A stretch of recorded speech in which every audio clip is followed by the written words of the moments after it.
Après un début d'année marqué par des chutes vertigineuses et une très grande volatilité des indices boursiers, la tendance semble progressivement s'inverser sur les marchés financiers.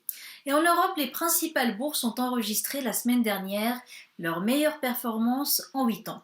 Pour les investisseurs, l'horizon s'éclaircit un peu après les interventions des États et des banques centrales, selon François-Xavier Chauchat, économiste à Dorval Asset Management. Les investisseurs sont rassurés par le fait que le manque à gagner lié à la fermeture d'une part considérable de l'économie sera en très grande partie absorbé par l'intervention des États et des banques centrales. Donc ces interventions qui garantissent des revenus et des prêts à hauteur de 10-20% du PIB dans les pays développés, hein, et plus si nécessaire, sont sans précédent. Elles permettent à toute une série de primes de risque qui s'étaient accumulées au mois de mars de se modérer. Et en particulier, la crainte de faillite en cascade. C'est cette crainte qui s'est considérablement allégée depuis 2 semaines.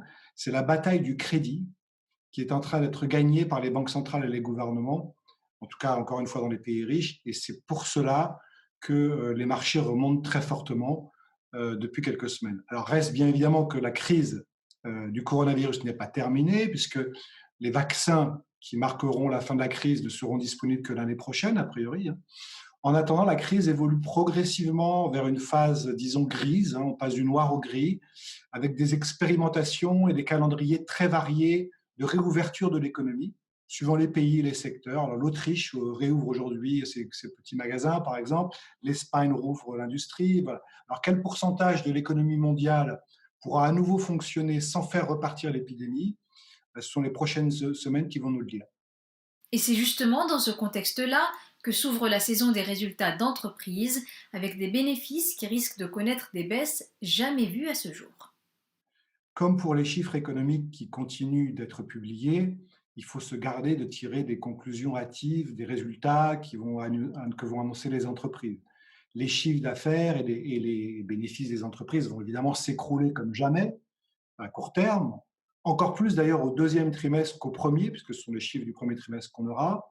Alors c'est particulièrement vrai des secteurs et des services les plus touchés, c'est l'aérien, le tourisme, l'énergie, alors qu'évidemment dans la santé ou l'économie numérique, on va s'en sortir mieux.